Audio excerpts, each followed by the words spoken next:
Oui, alors d'abord ravi de vous retrouver après ces quelques semaines de coupure. Alors oui, c'est exact, j'ai souhaité interrompre le déroulé des cycles de discussion habituels pour une vidéo spécifique consacrée à la thématique du CO2, parce que j'ai été interrogé à plusieurs reprises sur ce sujet. C'est un élément compliqué et capital qui est devenu essentiel pour l'Union européenne, dans le sens où ce qui se bâtit autour de lui est une des conditions de la survie financière de l'institution, car c'est bien de cela dont il s'agit, bien plus que d'écologie. L'écologie est désormais un pur prétexte, je vais en apporter la preuve par les dispositions mêmes prises par l'Union, mais reprenons méthodiquement à la base. D'abord avec le constat suivant. En quelques années à peine, l'Union européenne est devenue le champion de la décarbonation, qui est la pierre angulaire des dispositifs prétendant lutter contre toute altération climatique en se focalisant sur la réduction des émissions de CO2. C'est une profession de foi. Alors vous le savez, parce que j'y fais fréquemment référence, le pacte vert pour l'Europe énonce l'engagement à devenir à l'horizon 2050 le premier continent parvenant à la neutralité climatique, suivant l'idée que non seulement les émissions auront dû être réduites dans l'absolu, mais puisqu'il est impossible de les éliminer, à moins de cesser toute activité et de disparaître, eh bien qu'elles auront dû être compensées afin que le solde des émissions nettes soit nul à terme, à ce terme de 2050. Il y a donc deux éléments qui se superposent, la gestion des émissions dans le sens de leur réduction et la compensation des émissions inévitables avec l'idée du captage, du piégeage, du stockage du CO2, qui est au cœur des dispositifs actuels. Dans les deux cas, l'idée maîtresse est la même, celle de frapper au portefeuille les contrevenants pour accélérer leur rémission. D'une manière ou d'une autre, l'élément financier est la cheville ouvrière de tout le dispositif, faisant du CO2 en fait l'âme d'une nouvelle chaîne de valeur, même si cela s'accomplit toujours sous le couvert des plus nobles mobiles.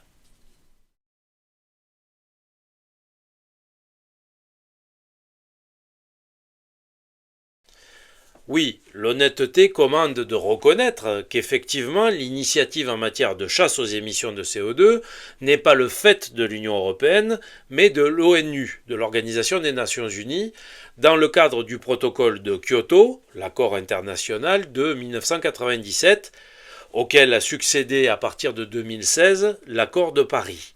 Ce sont donc bien les États signataires de la CCNUCC, la Convention cadre des Nations Unies sur le changement climatique, qui ont commencé à s'engager sur le sujet dans la foulée du sommet de la Terre de Rio de 1992. Mais pour ce qui concerne les États de la zone Europe, il est assez vite apparu que l'Union, alors on parlait encore à l'époque de communauté européenne, que la communauté européenne entendait s'approprier la question et conduire au nom de ses États membres l'ensemble de la démarche. Ainsi, le protocole de Kyoto inclut dans son annexe 3 le texte suivant, dont je vous lis juste deux lignes, c'est surtout la fin qui est importante. La CE, donc la Communauté européenne, déclare que ses engagements chiffrés de réduction des émissions dans le cadre du protocole seront réalisés par des mesures de la communauté et de ses États membres, chacun agissant dans le cadre des compétences qui lui sont propres. Mais là, j'aurais dû mettre mais, et qu'elle a déjà adopté des instruments juridiques contraignants pour ses États membres dans les domaines régis par le protocole. Donc, en résumé, en théorie, chacun accomplira sa part de son côté. Mais en pratique, l'institution européenne annonce posséder déjà les outils de contrainte juridique pour obliger les États qui la composent. Alors la tournure est particulièrement audacieuse, mais elle mérite d'être parfaitement explicite.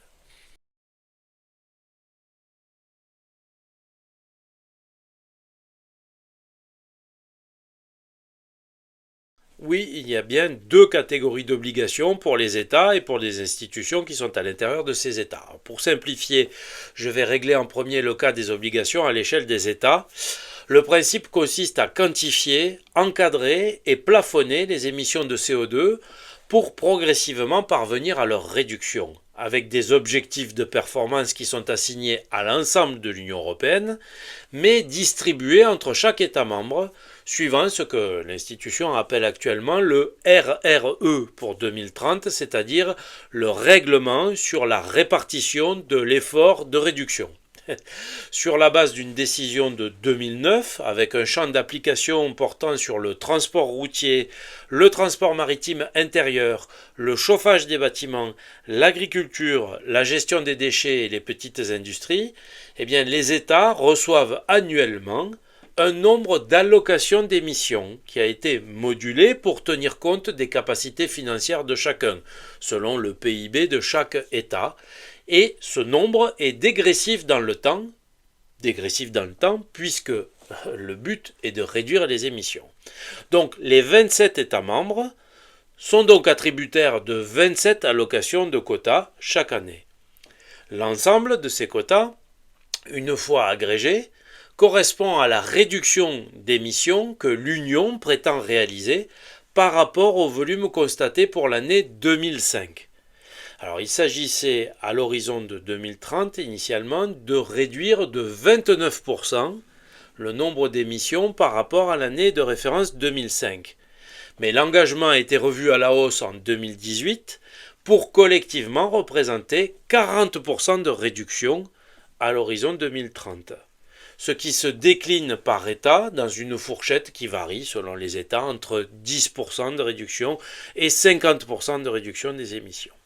Alors, les modalités concrètes du fonctionnement sont assez délicates à suivre, notamment en ce qui concerne l'éventuel dépassement par un État de ses objectifs annuels.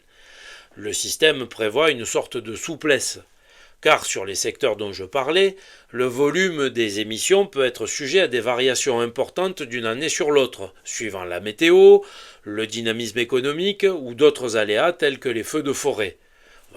Je donne des exemples, un hiver froid suivi d'un été sec avec des incendies majorera les émissions. A l'inverse, une mauvaise saison économique avec activité réduite les minorera. Donc ce n'est pas forcément linéaire d'une année sur l'autre. S'impose donc une forme de flexibilité dans la manière d'atteindre les objectifs contraignants afin d'éviter les situations de blocage.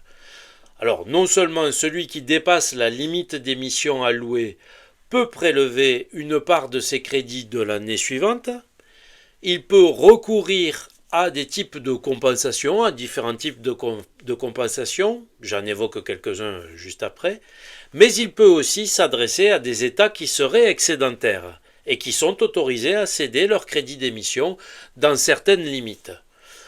Pour chaque État qui serait un heureux excédentaire, eh bien, maximum 5% de son quota annuel d'émissions peut être cédé jusqu'en 2025 et à partir de 2025, le plafond montera à 10% pour la période de 2026-2030. Donc, dans ce cadre-là de cession entre différents États, il est bien question d'États vendeurs et de bénéficiaires, mais nulle part ne figure le terme d'achat. On lui préfère celui plus flou de transfert. Ce qui veut donc dire que l'achat sec, la transaction financière entre États, n'est pas la voie souhaitée. On évoque plutôt, alors je lis les textes officiels, des projets ou programmes d'atténuation des émissions de gaz à effet de serre mis en place dans l'État membre vendeur et financés par l'État membre bénéficiaire. Alors, le lien fort, par exemple, qui est entretenu entre l'Allemagne, fortement émettrice, et un pays comme la Bulgarie, mais il y a des cas comparables avec la Hongrie et la République tchèque, entre l'Allemagne et la Hongrie, l'Allemagne et la République tchèque, mais ce lien fort, c'est clair. L'État bulgare, du fait du retard de son économie, est prêt à offrir complaisamment ses propres excédents en matière de droits d'émission à son géant et polluant partenaire. Les États peuvent également recourir à des réductions d'émissions certifiées, dans le jargon on appelle ça des REC, des réductions d'émissions certifiées, qui sont acquises selon les mêmes principes, mais dans des pays tiers, dans des pays non membres de l'UE. Les États peuvent encore utiliser une fraction, c'est encore une autre possibilité, ils peuvent utiliser une fraction des quotas d'émissions qui sont générés dans le secteur des terres. En d'autres termes, ils peuvent valoriser la capacité des zones vertes et humides à faire office, notamment par la végétation, de réservoirs de CO2, de puits de CO2, c'est ce qu'on utilise dans la terminologie européenne. C'est-à-dire que donc, si un État consent des efforts en matière de reboisement, de reforestation, etc., ça pourra lui être crédité et déduit sur son obligation d'émission de CO2, puisqu'on considère que la végétalisation est une façon de piéger de façon naturelle du CO2. Bon, vous voyez à peu près le principe.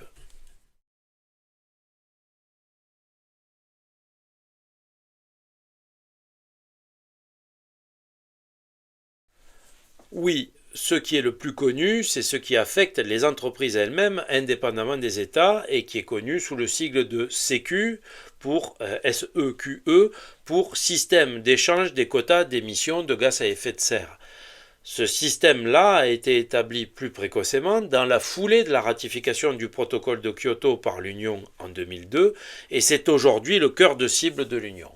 Alors, contrairement à ce qu'on pourrait penser, le dispositif dont je parlais concernant les États membres n'a été engagé en 2009, donc plus tard, qu'en tant que mesure supplémentaire pour compléter les dispositions du Sécu, qui lui avait été introduit sur la pointe des pieds et en douceur, tellement il est en fait exorbitant comme nous allons le voir. Alors, qu'est-ce que c'est que ce Sécu ? Le principe est le suivant. Un certain nombre de grosses installations œuvrant dans la production d'électricité et de chaleur ou dans la production industrielle lourde ont été identifiées dans chaque État et on affecte à chacune, individuellement, à chaque établissement industriel, un nombre de quotas annuels d'émissions de CO2 et ce nombre décroît d'année en année. Les industriels doivent prouver à l'issue de chaque exercice que leur plafond de quotas n'a pas été dépassé et ils sont tenus sinon d'acquérir les unités manquantes sur un marché des quotas d'émissions carbone qui est piloté par l'Union. Ou sinon, s'ils ne font pas ça, ils sont soumis à une pénalité de 100 € par tonne de CO2 de dépassement. Alors attention, il ne suffit pas de payer l'amende pour être quitte, car il faut quand même restituer les quotas manquants chaque année. L'idée est donc de parvenir à contraindre ces industriels à réduire leurs émissions par la menace pécuniaire, ce qui, pour être crédible, suppose un cours suffisamment élevé du quota, que le niveau de prix de chaque quota soit suffisamment élevé, et donc un marché carbone qui est maintenu haussier. L'Union ne s'en cache pas, je l'ai écrit dans les textes officiels, la rareté est nécessaire pour qu'il y ait une incitation au niveau du prix. Alors, au départ, durant une longue phase de rodage, l'allocation initiale des quotas aux entreprises a été majoritairement effectuée à titre gracieux. Jusqu'en 1993, c'était au moins 90% de l'attribution qui était gracieuse. Donc non seulement gracieuse, mais de manière assez large, sur la base des besoins déclarés par les industriels eux-mêmes. C'est-à-dire que c'était un jeu assez fictif, un peu comme au Monopoly. On validait juste le système et les nombres de quotas de chaque établissement. C'était donc quasiment indolore. Mais à partir de 2011, le vrai visage a commencé à se découvrir, le vrai visage du dispositif. Le système a basculé vers une attribution payante avec la mise en place d'un mécanisme de vente aux enchères des quotas et l'objectif de la suppression totale des quotas gratuits. Alors au départ initialement ambitionné pour 2027, pour l'année 2027, qu'il n'y ait plus d'allocation gratuite de quotas, mais qui plus réalistement a été renvoyé à 2034. On comprend bien qu'intrinsèquement, l'allocation de quotas gratuits ne pouvait qu'être transitoire, car elle ne correspondait pas à la visée de l'institution en matière de contrainte des industriels pour les engager à investir dans la réalisation de la réduction de leurs émissions. Alors, au stade actuel, sachez que pour 2024, de l'ensemble des 1386 millions de quotas CO2 disponibles pour l'ensemble de l'UE, en 2024, c'est 1386 millions de quotas qui ont été affectés à l'ensemble de ces entreprises.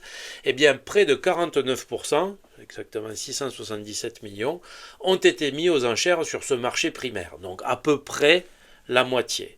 On voit bien que le chemin est encore long avant la mise aux enchères intégrale de ces quotas, mais les profits sont déjà substantiels, Alors, on ne les connaît pas encore pour 2024, mais on sait déjà que pour 2022, cela représentait 39 milliards d'euros qui avaient été tirés d'un volume d'enchères de 482 millions de quotas adjugés cette année-là, donc un volume bien inférieur aux 677 millions qui ont été alloués par voie d'enchères en 2024. Donc vous voyez, pour vous donner une idée, déjà en 2022, ce système d'attribution par enchère a déjà généré 39 milliards d'euros. Et donc vraisemblablement, le montant sera cette année encore plus important puisque le volume de mise aux enchères a été accru. Et les États ont été assez facilement rendus partisans du système puisqu'il est prévu que chacun d'entre eux perçoive un pourcentage fixe des recettes de vente dont la valeur a été arrêtée pour la période qui court de 2021 jusqu'à 2030. Alors je vous donne les pourcentages, vous serez peut-être surpris de voir la disparité de pourcentage. C'est 6,1% du résultat des ventes pour la France, 22,3% pour l'Allemagne, beaucoup plus avantageux, 13% pour la Pologne, 10,5% pour l'Italie. Alors, ces États, pour les appâter, eh bien on leur permettait jusqu'à il y a peu, jusqu'en 2023, d'intégrer jusqu'à 50% de la somme perçue de ce montant dans leur budget national. C'était donc comme le produit d'une taxe utilisable à discrétion. Mais maintenant, la totalité de la somme perçue doit être consacrée à des actions spécifiques en faveur du climat. Donc, quelque part, le piège se referme sur les uns comme sur les autres.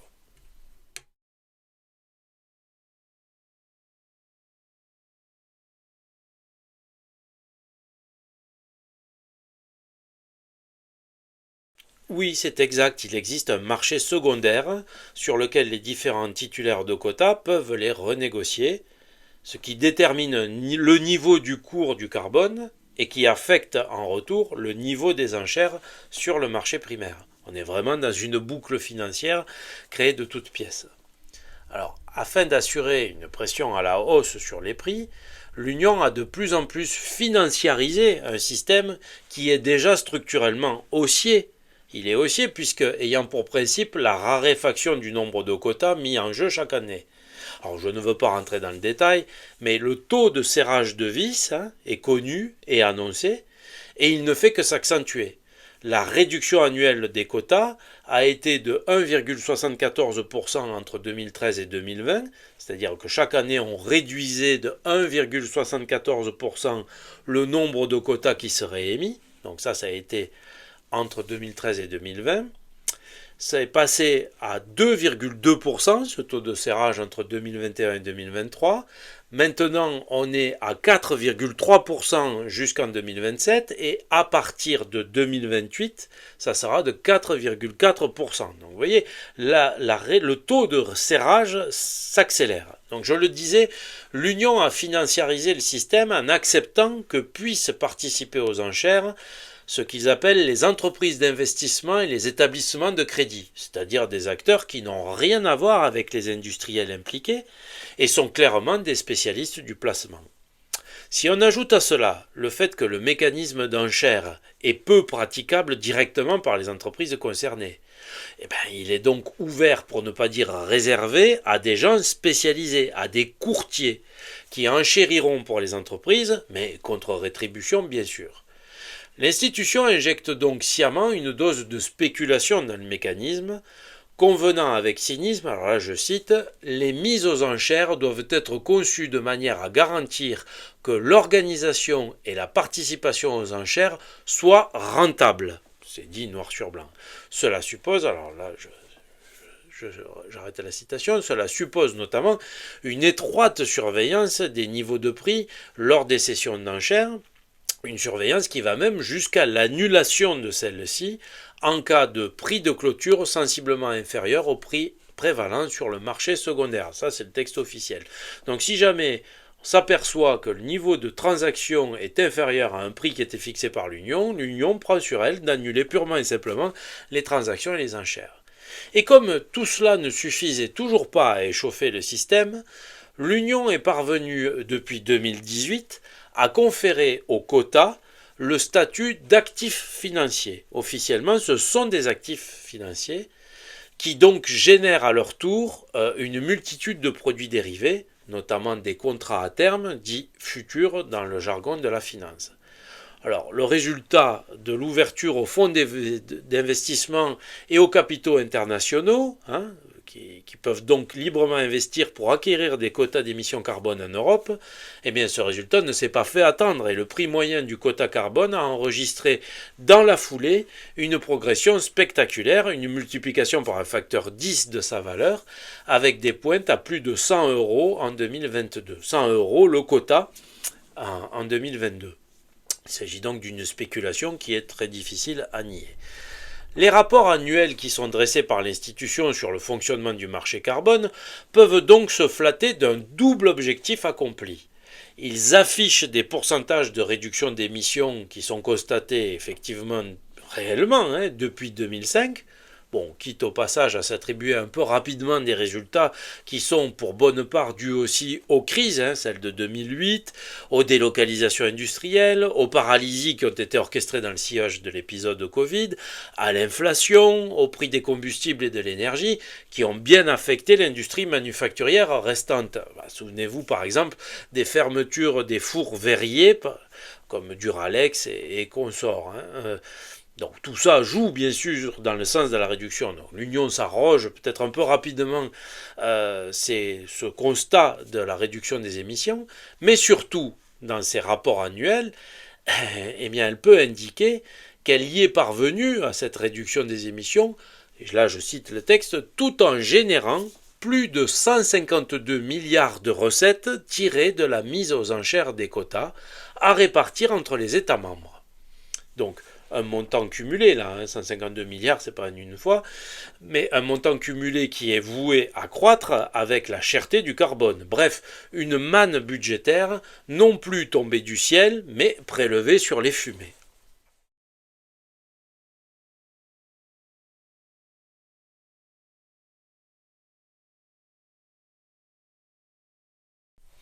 Et oui, ce n'est jamais assez parce que le mécanisme est en soi étrangleur, du fait de l'attrition programmée du nombre de quotas d'émissions dans le temps. L'Union maintient ainsi les niveaux de prix du carbone élevés, mais simultanément elle provoque l'extinction à terme de son marché, à moins de trouver un moyen de l'élargir en étendant son application à d'autres secteurs et à d'autres sujets, car il importe surtout de ne pas désamorcer la pompe aspirante. C'est pourquoi l'institution a graduellement procédé à l'inclusion de nouveaux venus dans le système Sécu. Alors aux installations fixes, grosses consommatrices d'énergie du début, de 2005, qui étaient dans l'énergie, la sidérurgie, le ciment, le verre, le papier, sont venus s'adjoindre des sources d'émissions mobiles, non plus fixes, des établissements, mais mobiles. Par exemple, le transport aérien intra-européen, ça c'est depuis 2012. Puis l'aluminium, les matériaux isolants et la chimie lourde depuis 2013, et aujourd'hui le transport maritime. Et se profile pour 2027 l'annonce d'un second système Sécu, le Sécu2, qui sera spécifique aux carburants utilisés pour le chauffage des bâtiments, le transport routier et la petite industrie. Alors ici pour le Sécu2, plus question d'allocation gratuite des quotas. Tout passera d'emblée par des enchères auxquelles seront assujettis les fournisseurs de carburant, ce qui fait courir le risque arithmétique de voir les tarifs à la pompe faire encore un bond pour les particuliers, parce qu'effectivement, tout ou partie du coût carbone sera répercuté par ces professionnels sur le prix de vente de leurs produits. Donc, pour nous, ce que nous paierons à la pompe. À la pompe, pour les véhicules, mais également pour le fuel, le mazout de chauffage, etc. En outre, il est déjà prévu de rajouter à partir de 2028 l'incinération des déchets municipaux. D'autant que, là encore, le rythme d'attrition des quotas est censé être encore plus prononcé pour le Sécu2 que pour le Sécu originel. Là, on parle de 5,1% de taux de réduction annuelle au lancement et de 5,38% à compter de 2028. Vous voyez, On est à 4,3 pour le Sécu qui avait commencé à 1,74. Et là, d'emblée, on attaquera à plus de 5% de taux de réduction. Donc il faut s'attendre une fois encore, là notamment pour la partie des incinérations, l'incinération des déchets municipaux, à une hausse du coût du traitement des ordures ménagères pour les foyers. Donc non seulement en tant qu'individu, nous allons prendre de plein fouet la répercussion sur le prix des carburants, mais également on va le prendre en tant que ménage dans la gestion des ordures ménagères, dans le coût de la gestion des ordures ménagères.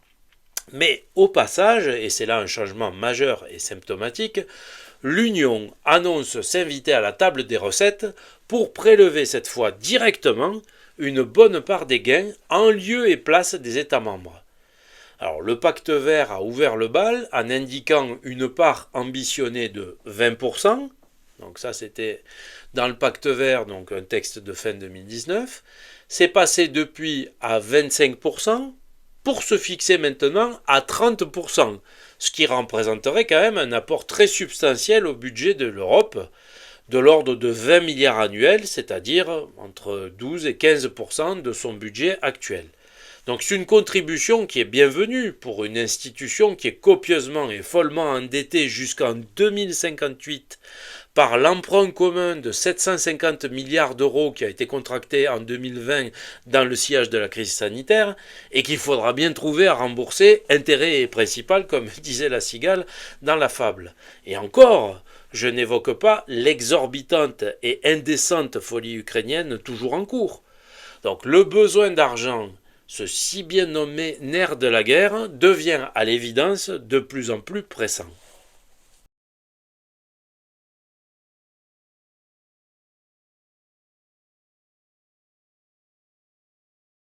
C'est clairement la tendance.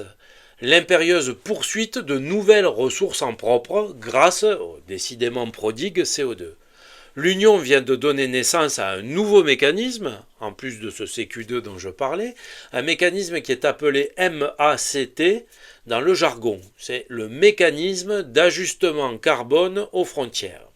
Alors, sous le prétexte bienveillant de ne pas trop pénaliser les entreprises qui sont sur sol européen et auxquelles l'Union supprime la location de quotas gratuits. Eh bien, l'institution se tourne désormais vers les importateurs. Ils devront à leur tour s'acquitter de montants carbone sur les marchandises rentrées en Europe et issues d'installations qui sont situées en dehors du territoire douanier de l'Union. Cette fois, l'UE prétend ouvertement et dès le départ préempter directement la majeure partie du revenu envisagé, ici 75%, les trois quarts. Le mécanisme débutera avec les importateurs de fer, d'acier, d'aluminium, de ciment, d'engrais, d'électricité et d'hydrogène, et concernera en plus à partir de 2034 les importations de produits chimiques. La logique même change, puisque, à la différence des sécu, il ne s'agit pas de plafonner ni de restreindre les volumes de quotas. Finalement, il est simplement question de taxer. Une taxation ardemment désirée par une union de plus en plus vorace et de moins en moins pécunieuse, comme je le disais. Alors, l'argument officiel se veut évidemment vertueux et désintéressé, mais ne laisse personne dupe. Alors, je cite, « Le MACF ne devrait pas fixer de limite quantitative aux importations, de manière à éviter les restrictions des flux commerciaux. » C'est pour la bonne cause, c'est pour ne pas paralyser l'économie mondiale et sa fluidité qu'on ne limitera pas le volume de ces transactions. Les prévisions de recettes sont somme toute modestes. Il est question de 1,5 milliard d'euros annuels à l'enclenchement qui va intervenir en 2028. Ce qui montre au passage la prudence extrême de l'institution pour tout ce qui touche à la taxation du commerce international qui, rappelons-le, est régi par l'OMC, l'Organisation mondiale du commerce. C'est une retenue qui tranche avec les dispositions concernant les productions sur sol européen. Dans tous les cas, il est symptomatique de voir ici que la génération de CO2 due à la circulation planétaire des marchandises semble être un problème relégué au second plan. L'Union aux yeux qui brillent est donc susceptible d'adopter une lecture flexible quant aux émissions de CO2 en tant que gaz à effet de serre, c'est déjà un constat qu'on peut formuler.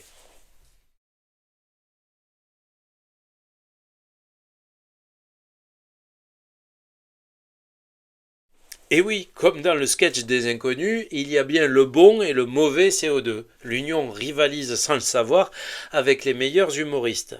En l'occurrence, tellement focalisée sur la hiérarchie de ses thèmes et priorités du moment, elle est conduite à renier à répétition sa condamnation pourtant catégorique du CO2 pour discriminer un bon et un mauvais CO2. Par exemple, les émissions provenant de la combustion de biomasse ou de produits dérivés de biomasse, dont les biocarburants, eh bien, sont officiellement considérées comme égales à zéro du point de vue du réchauffement climatique. Au titre de la promotion de l'utilisation de l'énergie produite à partir de sources renouvelables, ces dioxydes-là ne sont pas pour elles du méchant CO2. Il s'agit même de CO2 officiellement qualifié de biogénique, devenu du coup du CO2 neutre par rapport à celui de sources fossiles, celui du charbon et des produits pétroliers.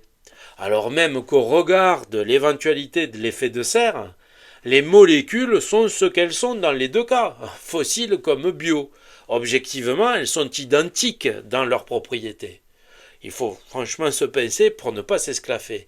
Alors, le caractère spécieux de cet argument n'a pas échappé à certains petits malins qui commencent à démarcher les collectivités territoriales dans la perspective de l'inclusion prochaine au CQ2 des installations d'incinération des déchets municipaux dont je parlais. De fait, les matériaux résiduels ultimes qui finissent au four de l'incinérateur mêlent du carbone relevant aussi bien du biogène, des résidus de bois, d'aliments, de plantes, de papier, etc., que du carbone fossile, avec les restes de plastique. Donc fleurissent donc de nouveaux sorciers qui proposent en amulette des appareillages fort coûteux à même de quantifier la présence de carbone 14 dans les fumées d'incinération, le carbone 14 qui est donc la trace du carbone fossile, et du coup marqueur de la présence de mauvais CO2, celui issu de la combustion des produits pétroliers. Donc il propose de discriminer la proportion de carbone biogène dans les matières incinérées et ainsi de pouvoir prétendre à des réductions d'exigences au regard de l'engagement climatique puisque, suivant la formule officielle, le bio est égal à zéro. Si vous brûlez du carbone bio, vous ne faites pas d'émissions de CO2. Si vous brûlez un carbone fossile, vous faites de l'émission de CO2 qui doit être taxée. D'un côté le bon et le mauvais CO2. Donc en résumé, au travers de ces machineries coûteuses, se jouera du bénéfice sur de l'économie réalisée sur une taxe prélevée sur de la fumée. Alors, autre illustration de la lecture accommodante et affranchie de tout scrupule de la structure. Pour de nombreux équipements qui utilisaient originairement des gaz fluorés, les HFC, comme fluide réfrigérant, eh bien je cite un texte. Écoutez bien, l'accent est désormais clairement placé sur l'utilisation de solutions de remplacement à faible potentiel de réchauffement planétaire. C'est là que ça devient intéressant, notamment les solutions de remplacement naturelles, et là accrochez-vous, par exemple le CO2 ou les hydrocarbures. Alors, solutions de remplacement naturel à propos du CO2, voilà, et des hydrocarbures, voilà qui ne manquent pas d'air, si j'ose dire, lorsqu'on réfléchit à tout ce fourbi échafaudé autour de la nocivité climatique du CO2. Oui, c'est bien écrit, le CO2 a officiellement un faible potentiel de réchauffement planétaire. Je vous redonne les références, si vous croyez que j'invente. C'est le document qui s'intitule COM 2022 150 finale, donc comme 2022/150 finale, du 5 avril 2022, qui est en fait la proposition de règlement relatif aux gaz à effet de serre fluorés, et vous trouverez ce que je viens de vous lire en page 2. Donc, c'est écrit noir sur blanc, il y a donc une hiérarchie dans les impératifs et des modulations dans les cibles, qui fait que ce qui était donné comme le Satan peut, suivant le cas, prendre un visage angélique. Voilà donc un nouveau triomphe de la volonté, Et au travers de cet exemple des climatiseurs, des fluides réfrigérants pour climatiseurs, et bien donc la conclusion qui s'impose, c'est vive les pompes à chaleur qui tournent en continu 365 jours par an. C'est de l'industrie verte, c'est de l'industrie propre. Et au passage, grâce au CO2 et aux hydrocarbures, l'Union commet un acte d'indépendance stratégique en n'étant plus tributaire de la fluorine chinoise qui était nécessaire à la fabrication des gaz fluorés servant de réfrigérant. Alors, en fait, ce que je cherche à démontrer, c'est qu'à force de vouloir insister sur la gravité des bouleversements écologiques contemporains et de dramatiser la situation, l'institution finit par attester, malgré elle, la parfaite inanité de ses ambitions en matière d'émissions. La communication sur la nouvelle stratégie de l'Union pour l'adaptation au changement climatique en fait l'aveu. Je cite, « Même si nous mettions un terme à toutes les émissions de gaz à effet de serre, nous ne parviendrions pas à supprimer les effets du changement climatique qui se manifestent déjà. Ils perdureront pendant des décennies, même si les efforts déployés à l'échelle mondiale et européenne pour réduire les émissions de gaz à effet de serre se révèlent efficaces. » Alors comment, s'écrira-t-on, l'enchevêtrement de contraintes que vous avez créé, cette complexité technocratique qui nous empoisonne est efficace mais inopérante? C'est antinomique. Eh bien non. Eh bien non, car l'efficacité ne concerne pas la dimension écologique, c'est ce qu'il faut comprendre. La vérité nue tient dans une formule souvent utilisée par l'institution dans ses documents. Elle s'emploie seulement à réduire les émissions, je cite, de manière rentable et économiquement efficace. Elle s'emploie seulement à réduire les émissions de manière rentable et économiquement efficace. Tout est dit. Magie de la finance et fascination pour le verbe créateur.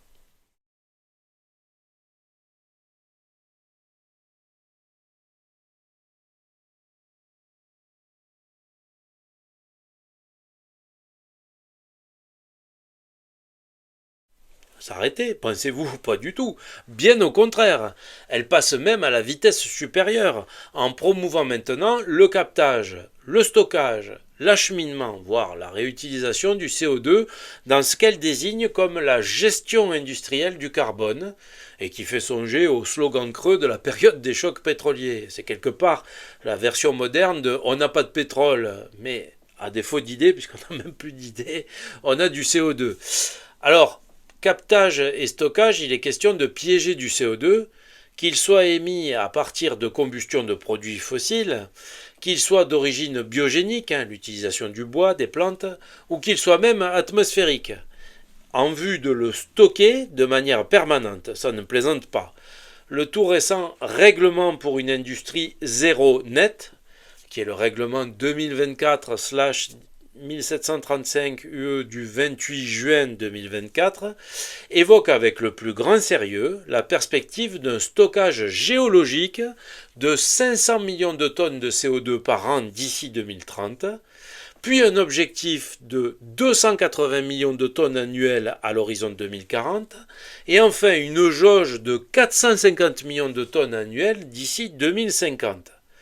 Les points de captage étant prioritairement les sites industriels de production de ciment ou d'acier, d'incinération des déchets, de production d'électricité à partir de biomasse, c'est-à-dire là où on brûle, de raffinage, bref, là où la réalité de la réduction des émissions finit bel et bien par buter sur les lois de la nature et de la physique.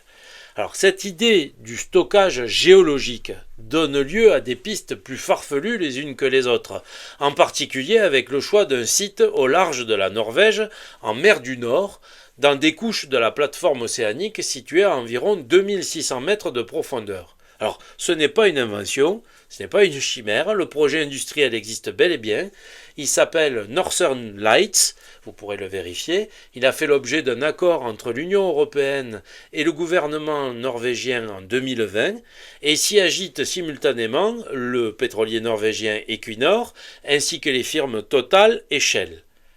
Alors, la question de l'acheminement de l'invisible produit a elle aussi été envisagée, car lieu de capture et lieu de stockage ne seront pas forcément voisins comme vous pouvez vous en douter. Alors vous serez peut-être surpris d'apprendre que tous les moyens de transport sont requis. bateaux, trains, camions. C'est-à-dire qu'on va avoir du CO2 sur les routes qui va voyager pour réduire les émissions de CO2. Alors avouez que ça a quand même quelque chose de kafkaïen. On évoque même des gazoducs dédiés. Un programme d'infrastructure a été modélisé par les services de la Commission avec un horizon de réseau de 7300 km pour 2030 et de 19 000 km pour 2040. Beaucoup mieux que feu le Nord Stream 2 et ses maigres 1222 km de tuyaux. Bon, c'est sûr que pour se chauffer l'hiver, ce sera sans doute moins utile. Mais, à la réflexion, quel dommage finalement que quelques plongeurs loups solitaires aient précipité le sort de ces coûteuses infrastructures Nord Stream qui livraient le gaz russe par l'Allemagne à toute l'Union. L'Europe, en fait, tenait là une arme de représailles anti-russe parfaite. Il suffisait d'injecter dans le tuyau à notre tour tout le CO2 voulu en direction de l'Est et prends ça Poutine. Bon. Alors, blague à part, vous m'objecterez qu'à la différence des gazoducs classiques, en cas d'avarie, de fuite ou même de sabotage, au moins personne ne risquera rien. Alors, attendez, ce n'est pas aussi simple que cela. Personne ne risquera rien physiquement, oui, mais tout ce travail de capture a nécessairement des conséquences sur la comptabilisation dans le cadre du Sécu initial, puisque cela revient à soustraire des quantités du précieux gaz de l'équation du système. Et là, rien n'est gratuit, puisque tout s'échange contre monnaie et se négocie. La moindre fuite pourrait être à la source d'un vent de panique sur les marchés dans un véritable CO2 cache-cache. Présent, absent, perdu, retranché, facturé, détourné. C'est bien le problème avec le monde de l'invisible et de l'inodore, on est aux frontières du réel. Eh bien, accrochez-vous, histoire de poursuivre cette fantaisie jusqu'à son terme, il est donc même prévu d'élaborer des règles afin que les responsabilités en cas de fuite de carbone sur tous les moyens de transport utilisés pour le transit puissent être assumées. Vous ne transportez que du vent, vous avez perdu un peu de courant d'air, et bien tout cela sera décompté. Bon, honnêtement, ne nous payons pas de mots, on voudrait prolonger les jours du Sécu, drainer vers lui des financements en soutenant des innovations prétextes et des investissements dont l'utilité reste à démontrer, donner une latitude plus grande aux entreprises pour s'acquitter de leurs obligations de décarbonation, moduler les quotas exigés comme leur montant, bref, trouver une soupape pour agir sur le marché du Sécu que l'on ne s'y prendrait pas autrement. Je suis médisant, peut-être. Et il est vrai que l'institution prévoit à terme l'utilisation de ce qu'elle appelle désormais le carbone durable en tant que ressource dans les secteurs industriels, chimie, carburant de synthèse, polymères, et elle s'efforce de stimuler le déploiement des absorptions industrielles de carbone. Mais pour l'heure, c'est surtout la piste de l'enfouissement qui semble privilégiée. Aussi, l'institution prévoit, alors certes avec beaucoup de précautions oratoires, d'envisager l'éventuelle rétribution des populations locales accueillant des infrastructures de gestion du carbone. La mystification est donc complète.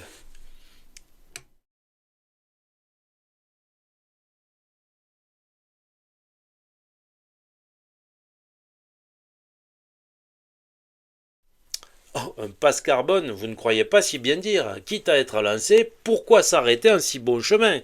Dans cette perspective, il est probable que toutes les extensions et tous les élargissements que nous avons évoqués jusqu'à présent ne suffisent pas à repaître l'Union européenne, devenue un avide organisme. Pourquoi donc ne pas associer dans le manège les particuliers, en plus des entreprises, et emmener toute la population dans la danse folle du CO2? Et effectivement, déjà se profilent en coulisses les tenants d'une carte carbone qui donnerait à chacun des quotas individuels d'émissions à user au gré des achats d'énergie, électricité, gaz, carburant ou même de biens de consommation.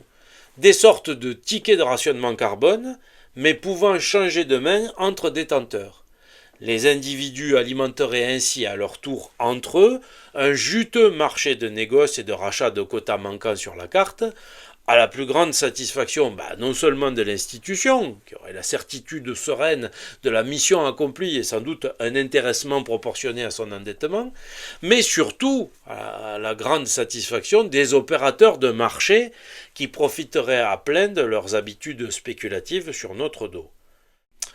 Voilà, c'est ainsi que s'achève cette parenthèse que je souhaitais consacrer à ce cher CO2, en espérant que l'ensemble vous aura permis d'y voir plus clair et de comprendre que la réalité des dispositions retenues nous entraîne fort loin d'authentiques préoccupations environnementales et écologiques. Alors, même s'il ne s'agit pas d'un cycle de discussion, et c'était qu'une parenthèse, je voudrais, vu l'ampleur du thème, terminer cette séance par la lecture de quelques vers en guise de morale que je vous ai préparés.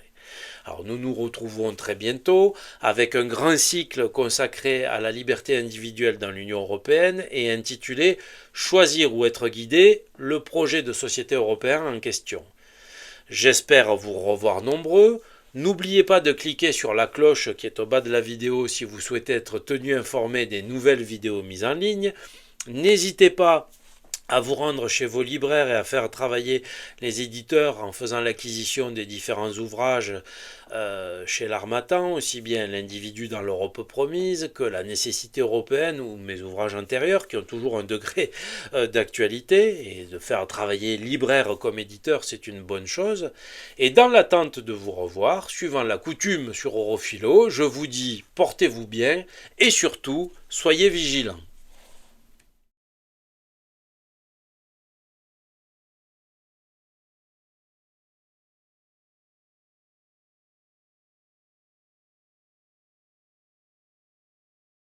Bon, alors allons-y. J'ai intitulé le petit poème « Le péché mignon ». Il est en si faible proportion dans l'air qu'on respire qu'on en oublierait presque qu'il peut nuire, et que ce commun à la vie que chacun doit produire est devenu tout d'un coup une émission à proscrire. De la vie générale, c'est bien lui, l'infâme CO2, qui trouble en ce moment l'équilibre de nos cieux. Heureusement, jamais à court d'idées créatives, l'Union européenne a prouvé qu'elle s'active, s'assignant pour impérieuse mission d'œuvrer en faveur de la décarbonation. Par de savants calculs et de subtiles dispositions, elle a su, à son bénéfice, renverser la situation et trouver dans ce gaz invisible et inodore des promesses de valeur que lui-même ignore. Innocent dioxyde, tantôt émis, tantôt piégé, te voici surtout âprement négocié. Au moyen de quotas que chacun se dispute, l'Union a fait d'un rien le foyer d'une lutte, où, sous couvert d'écologiques vertus, se réalisent en fait de copieuses plus-values. Mais dans la fuite en avant pour contraindre les marchés, l'UE scie la branche sur laquelle elle s'est perchée. Forcée d'absorber dans son système en contraction de plus en plus de secteurs qu'elle siphonne, elle finit par songer à y inclure la personne, lorgnant en chaque individu ses quotas d'émissions. Au programme pour la masse, rationnement et sobriété, notion étrangère aux classes dirigeantes comme à leurs enfants gâtés. Les apôtres de la tyrannie anti-carbone, prêcheurs intéressés ou illuminés qui déraisonnent, s'emploient ainsi à nous rendre plus respectueux, brossant de l'avenir un tableau monstrueux. Si nous ne voulons pas sous peu périr, il faudra faire pénitence et venir se dépouiller. Chacun sera seulement libre de choisir ce à quoi il souhaite renoncer.